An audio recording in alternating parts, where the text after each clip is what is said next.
সর্বাঙ্গে ব্যথা ওষুধ দিব কোথা। দেখেন এই যে বিগত সরকারের আমলে এত এত কমিশন হয়ে গেল, কি সংস্কার কমিশন, এই কমিশন, ওই কমিশন, রাজনৈতিক কমিশন, সকল কমিশন হলো, কিন্তু বাংলাদেশের মৌলিক যে দুইটা ইস্যু, এডুকেশন অ্যান্ড হেলথ, চিকিৎসা। এর কোনো সংস্কার কোনো কিছু কিন্তু হইল না, কোনো কমিটিও হইল না, শিক্ষা তো হয়নি। অথচ একটা হজবরল শিক্ষা তিন চার ধরনের স্বাস্থ্য স্বাস্থ্য শিক্ষা এবং স্বাস্থ্য কমিশন হয়েছে। স্বাস্থ্য কমিশন হয়েছে, কিন্তু তাদের কি অ্যাক্টিভিটিস হয়েছে আমরা জানি না, বা কি তারা কতটুকু কাজ করেছে, কি ডেভেলপমেন্ট করেছে আমরা জানি না সেই কমিশন। এবং স্বাস্থ্য সেক্টরে আমার মনে হয় বিগত কেয়ারটেকারের যে 1.5 বছর, তার আগেও ধরেন লুটপাটের জায়গা আমার মনে হয় স্বাস্থ্য সেক্টর এখানে মধ্যে খনি টনি আছে। হ্যাঁ, এবং এই যে নূরজাহান ম্যাডাম যিনি ছিলেন বিগত, আমি ওনার কোনো অ্যাক্টিভিটিস আমি 1.5 বছর দেখিনি। তার আগে ওখানে কিন্তু সবচেয়ে বেশি তার আগে যা ছিল, এই একটা মহা দুর্নীতির একটা ব্যাপার ছিল। জনাব নাসিম সাহেব ছিলেন, তার ছেলে সহ সিন্ডিকেট, এই যে আতিক মুজাহিদ যেটা বললো, আমার ফরিদপুর মেডিকেল কলেজ হসপিটালে মিনিমাম 160 কোটি টাকার এই মানে জিনিসপত্র বাক্সবন্দি আছে বছরকে বছর। অ্যাবসলিউট হয়ে গেছে অলরেডি। ওটা হয়েছে, এটা ভিতরে ওটার কোনো খবর নাই। অথচ আমরা আমাদের উপজেলা হাসপাতালে ইলেকট্রিসিটির জন্য কি একটা আইপিএস এর জন্য আমাদেরকে নিজেদের চাঁদা দিয়ে কিনতে হয়, সরকারের পক্ষ থেকে সেরকম সাপোর্ট নাই, এই খসে খসে পড়ছে। এটা আমরা ভিজিট করছি, আমরা দেখেছি।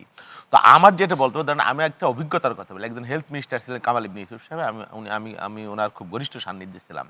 তো উনি একটা গল্প আমারে করেছিলেন যে ওয়ার্ল্ড হেলথ, আমি তো হেলথ মিনিস্টার হলাম তখন, সামহাও মোহাম্মদ আলী নামে একজন সেক্রেটারির কথা বলছিলেন উনি, যে ওনার সেক্রেটারি ছিলেন হেলথ সেক্রেটারি। উনি বলছিলেন যে খুব এফিসিয়েন্ট অফিসার। তাকে নিয়ে আমি প্রথমে ঢাকা মেডিকেল বড় হসপিটাল, তখন 1000 বেড ছিল, ভিজিট করতে গিয়েছি। তো জানি তো, বলতেছে 32 নম্বর ওয়ার্ড, 33 নম্বর ওয়ার্ড, একটা খাটের উপরে, একটা খাটের নিচে, একটা কলতানি পড়তেছে, একটা বারান্দায় গ্যাংরাইতেছে, এই অবস্থা আর কি। তো মনে হচ্ছে এটা একটা গোয়েন্তানামে কারাগার টারাগারের মতো একটা বাস্তবতা। তো এটা দেখে নিজে খুব হেল্পলেস ফিল করলাম। তো পরে কি করবো, সেক্রেটারি বললাম যে কি করা যায় বলেন তো, আমাদের তো দায়িত্ব, আমরা হেলথ সেক্টরের প্রধান বাংলাদেশের। পরে শেষে আমরা আলাপ করে ওয়ার্ল্ড হেলথ অর্গানাইজেশন থেকে 2 জন এক্সপার্ট নিয়ে আসলাম এবং ওদেরকে বললাম যে দেখো, তোমরা ভিজিট করো আমার হসপিটালটা, আগে প্রথম আমরা ভিজিট করো, দেখো, এবং তোমরা দেখে টেকে আবার এটা পাগল টাগল হয়েও না। ওই সত্যি সত্যি ওরা হসপিটাল ভিজিট করেছে পরের দিন। উনি বলেছেন আমাকে, হেলথ মিনিস্টার সাহেব ভিজিট করে উনি দেখলো, সবার সাথে কথা বললো, ডাক্তার, ডাইরেক্টর, নার্স, কর্মকর্তা, কর্মচারী সবাই বলে যে আমরা আন্ডান। তো যাই হোক, পরে শেষে বোধহয় ওয়ার্ল্ড হেলথ অর্গানাইজেশন ওরা একটা প্রোফাইল রেডি করে দিল, তো তোমরা এইভাবে এটা ডেভেলপমেন্ট। তোরা এসে দেখার পরে মিনিস্টারকে জিজ্ঞেস করে কি দেখলা, ওই দেখলাম তোমার তো উপরে কেউ আল্লাহ আছে, নাহলে স্রষ্টা আছে, নাহলে তোমার এই হাসপাতাল কেমনে চলে। হ্যাঁ, তো যাই হোক, ওরা যেটা অ্যাকশন প্ল্যান শুরু করলো, পরে হসপিটাল স্ট্রাইক শুরু হয়ে গেল।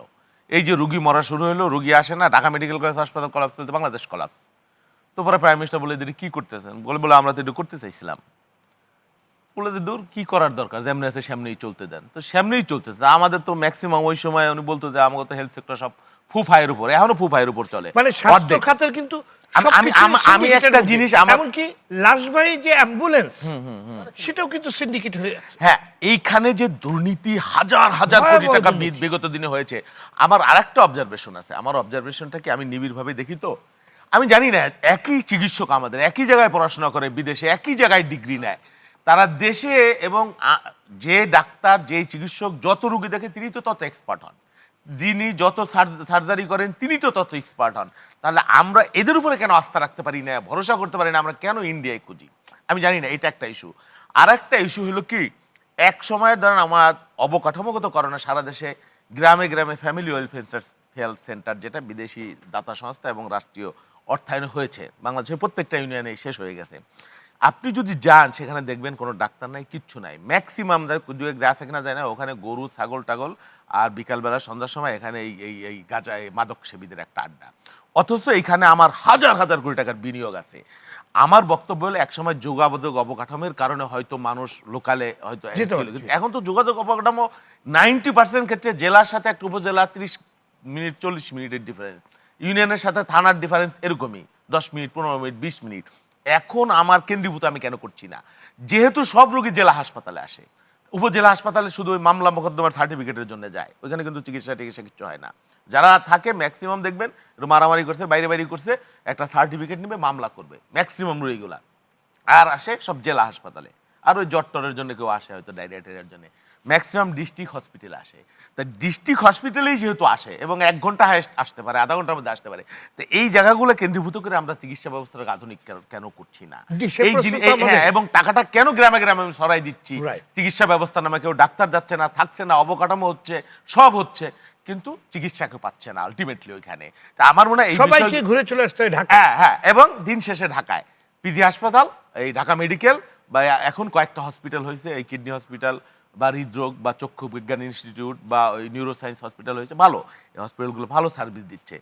যেহেতু সবাই এখানে আসছে বা ডিস্ট্রিক্ট হসপিটালে যাচ্ছে, তাহলে আমি এই জায়গাগুলোকে বেশি ফ্যাসিলিটেট কেন করছি না করে বেশি ব্যবস্থা, বেশি রুগী, বেশি হসপিটাল, বেশি ট্রিটমেন্টের ব্যবস্থা, আর সিটের ব্যবস্থা, এটা কেন করছি না আমি জানি না। এটা শুধুমাত্র গ্রামে গ্রামে সরাই এক খান, মানে এগুলা আমার মনে হয় এগুলা অপচয় ছাড়া আর কোনো কিছু হচ্ছে না। এই বিষয়গুলো নিয়ে নিশ্চয়ই যারা ওই যে স্বাস্থ্য কমিশন ছিল তারা কি ভেবেছে জানি না, বা ওনারা স্বাস্থ্য সেক্টরের লোক ওনারা কি চিন্তা করছেন আমি জানি না। এটা বোধহয় নতুন করে চিন্তা করবার সময় আসছে।